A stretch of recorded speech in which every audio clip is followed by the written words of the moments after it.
आपकी और चिदम्बरम पुराने वित्त मंत्री की एक पौराणिक कथा है जो सब जगह आप सुनाते हैं। मतलब मैं तो सबसे पहला श्रोता था उसका, जब आप दफ्तर लौट के आपने वो कहानी सुनाई थी। फिर बाद में मैंने देखा कि बहुत सारे जर्नलिस्टों को आपने वो कहानी सुनाई। मुझे लगता है मैं उस कहानी का हिस्सा हूँ, क्योंकि उसमें हमारी टेलीफोन पे भी आपसे बात हुई थी। तो उस किस्से को हमारे व्यूअर्स के लिए आप एक बार दोहराइए। देखिए सर, अपना मजाक उड़ाना हम्म। बहुत कम लोगों को आता हम्म। है कि नहीं। लोग दूसरे का मजाक, हमको हमारे दोस्त भी है ना, जी। तो हमारे दोस्त भी हैं, वो भी कुछ कुछ ऐसी बातें कहते हैं। जैसे अभी एक हमारा जानने वाला बिहार में है, जर्नलिस्ट है, तो कह रहा था जब मैं स्कूल डेज में था जी। या तो अंग्रेजी से ज़्यादा वास्ता नहीं था, उतनी समझ भी, तो उसने कई वर्ड किसी को होपलेस सुन लिया। हम्म। तो कहता था जब मैं नए आदमी से मिलता था, हैंड शेक करता था, मैंने कहा आपसे मिलके हम बहुत होपलेस हुए।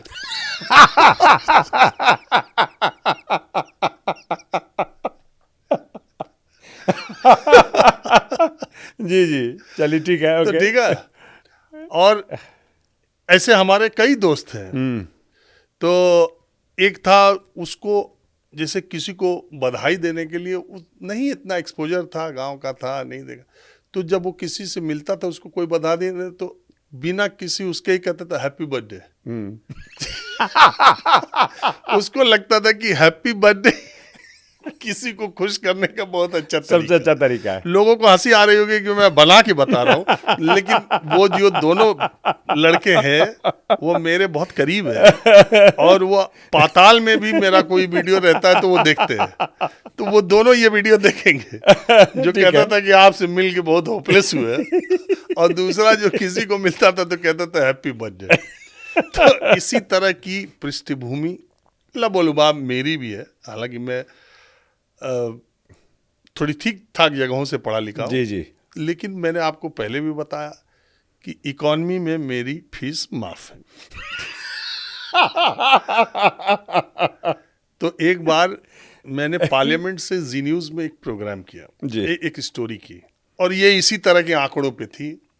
तो मैंने उसमें पीटीसी ही किया था, जो इस जी। टीवी पे चला भी था, मुझे अभी तक याद है। मैंने लिखा, उसमें बोला था कि इस देश के आम आदमी को अर्थव्यवस्था के आंकड़े समझ में नहीं आते हैं। मुझे बिल्कुल नहीं आते हैं।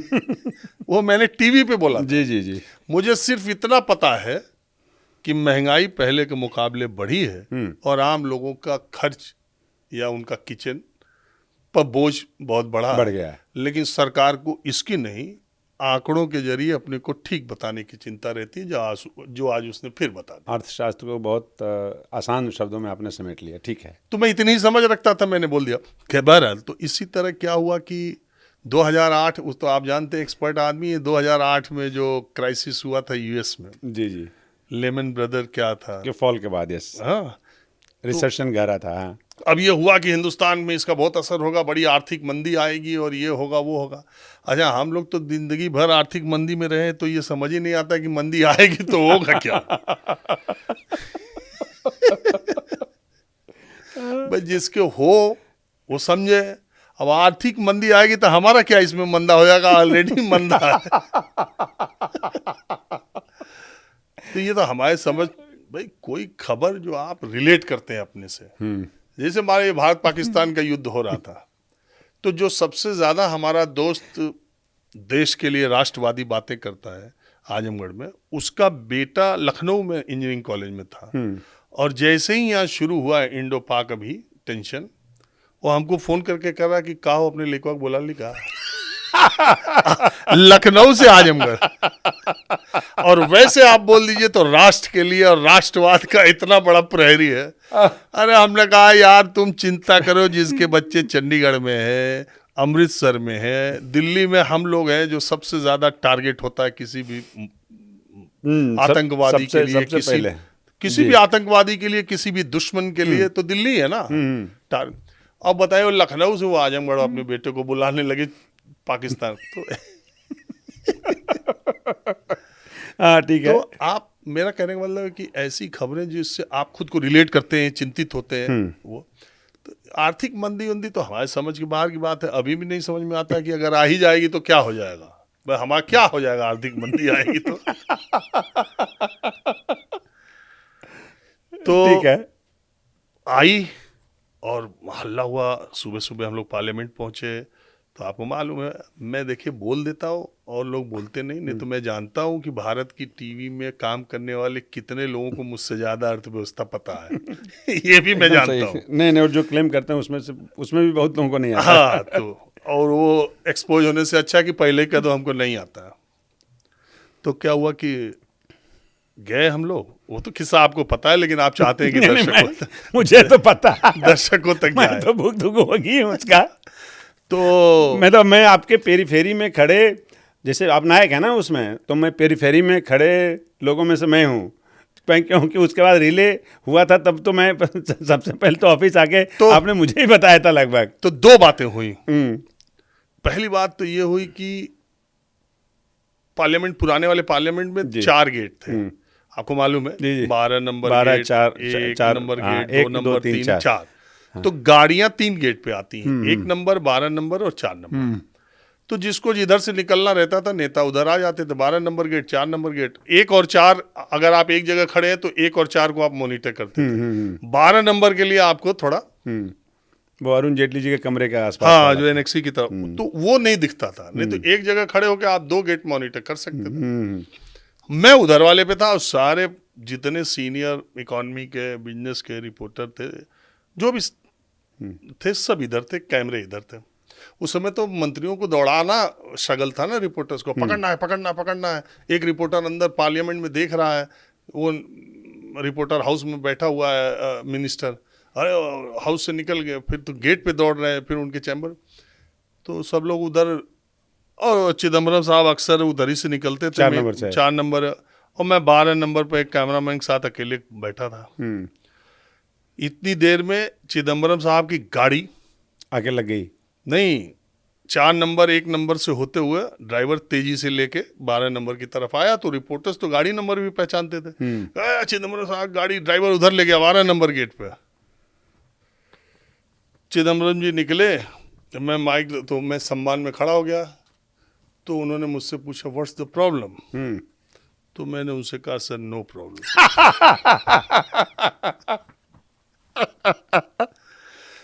तो वो मेरी तरफ देखा, उन्होंने जो सोचा हो, तो गेट खोला और गाड़ी में बैठे। वो तो सिक्योरिटी लेते नहीं थे, गाड़ी में बैठे और निकल गए।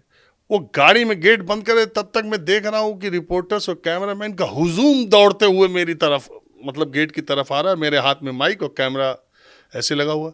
सब आके मुझसे पूछ रहे क्या बोला क्या बोला। हमने कहा किस चीज के लिए। कर यार तुमने सवाल नहीं पूछा यार, इकोनॉमिक क्राइसिस और ये लेमन ब्रदर। हमको भाई ये सब हमारे सब्जेक्ट के बाहर की चीज है, ये हमारे सिलेबस में आई है। ठीक है। हमारे सिलेबस में मुलायम सिंह, लालू यादव, मोहन सिंह, रेवती रमण, यही सब है, अमर सिंह। ये हमारे सिलेबस के बाहर के सवाल है, वो आएंगे फिर आप लोग पूछ लीजिए। अब इंटरेस्टिंग बात सुनिए। वो आ गए चिदम्बरम साहब, वो तैयारी वैयारी करके आए और खुद ही उतरे मीडिया के पास। और कम से कम अंग्रेजी और अर्थव्यवस्था जानने वाले लोगों ने उनसे 10-12 सवाल क्रॉस क्वेश्चन किया। और मैं तो चलो जूनियर रिपोर्टर था जी न्यूज़ में, लेकिन जो मुझसे सीनियर 2 लोग थे वो भी उतना ही कान लगा के सुन रहे थे तन्मयता से, जितना मैं और जितना वहाँ सारे लोग लिख रहे थे सब। तो जब बाइट दे के चिदम्बरम साहब जाने लगे तो एक दूसरे को हमारे चैनल वाले कहे तुम बता दो क्या बोला है। अब किसी के समझ में आए तब ना, होता ना। तो ये हुआ कि यार यार बाइट भेज दो, कह दो कोई इकोनॉमी वाला, बिजनेस वाले समझ लेगा क्या बोला क्या नहीं बोला। तो ये सब होता रहता है सर। ये सब तो आपको पता है, ये होता बहुत लोगों के साथ है, लेकिन लोग कहते नहीं। हम लोग उसको याद करते हैं और लोगों तक शेयर करते हैं। मैं तो जानबूझ के करता हूँ कि अगर आपको कोई विषय नहीं आता है तो आपको उसके गियर में आने की कोई जरूरत नहीं। बिंदास रहिए, जो आता है उसी को बढ़िया कीजिए। बिल्कुल ज़रूरत नहीं है, ये ठीक बात है।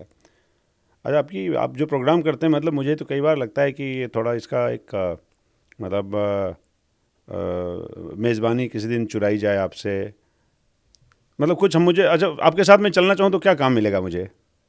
चलिए आप बोलिएगा उसमें या देखिएगा, आप आइए हमारे साथ हमारे कार्यक्रम में कभी। नहीं चलिए, बहुत बढ़िया। आप हमारे कार्यक्रम में आ भी चुके हैं वैसे। आया हूँ जी। वो एयर इंडिया एक्सीडेंट के बाद। हाँ, वो जो प्लेन क्रैश हुआ था, तो मैंने आपको बुलाया था। आप अर्थव्यवस्था और ये सब मामलों के जानकार हैं। आगे भी कभी इतने टिकलिश सब्जेक्ट पर मैंने कार्यक्रम किया नहीं, मैं और थोड़ा और ज़्यादा पढ़ के आऊँगा आपके कार्यक्रम में। देखिए क्या होता है कि जो ज़्यादा विषय का जानकार है ना, तो उससे आप एक्सपेक्ट करते हैं कि ये दायरे में रह के सवाल पूछेगा, वो आप प्रीएम्प्ट कर सकते हैं, प्रेडिक्ट कर सकते हैं। लेकिन जो उस विषय को नहीं छूना चाहता या उस विषय का बहुत ज़्यादा जानकार नहीं है, वो उनकी ताकत नहीं है, क्योंकि सारी कुछ आपकी ताकत नहीं हो सकती।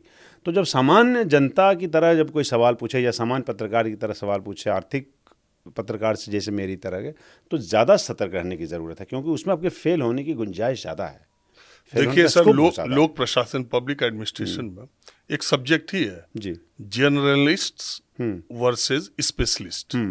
जर्नलिस्ट मतलब जर्नलिस्ट पत्रकार वाला नहीं, जर्नलिस्ट जीएन वाला, GEN हाँ ERAL वाला। तो उसमें यह है कि लोक प्रशासन, पब्लिक एडमिनिस्ट्रेशन में स्पेशलिस्ट उतना सक्सेसफुल नहीं होता जितना जर्नलिस्ट होता है, जिसको सामान्य चीजें ज्यादा पता है। तो इसलिए आप स्पेशलिस्ट का मतलब उसका एक फील्ड है, और हम लोग जैसे थोड़ा सब कुछ जान जाते हैं, थोड़ा। और वो ऐसा कोई ज्ञान नहीं, वो घूमते फिरते सर अपने आप में घूमने से भी तो बहुत सारी चीजें आपको पता चलती है। अरे भाई, आप सबसे बड़ी शिक्षा तो यही है। 1000 miles is better than reading 1000 books। ये चाइनीज प्रोवर्ब है, थोड़ा बिगड़ा हुआ रूप है इसका। तो राजीव जी, बहुत बहुत शुक्रिया, आप हमारे इस कार्यक्रम में आए। ये था आज का एपिसोड आपके लिए, जहां हमने राजीव रंजन की नज़र से जाना कि बिहार की राजनीति सिर्फ आंकड़ों में नहीं है, लोगों की आंखों और आवाज़ों में बसती है। राजीव जी ने हमें बताया, बहुत सारी बातें बताई, ज़मीन की धूल, चाय की भाप और जनता के चेहरे किस तरह असली माहौल लिखते हैं। राजीव, आपके साथ बातचीत हमेशा खास रहती है, और न्यूज़ रूम की दोस्ती आज फिर एक बार ऑन एयर लौटी। आपका बहुत शुक्रिया, आप हमारे बड़े हैं, नमस्कार, अग्रज हैं, सीनियर हैं, सम्मानित है, आपने मुझे बुलाया, इसके लिए बहुत शुक्रिया। बहुत बहुत शुक्रिया आपका।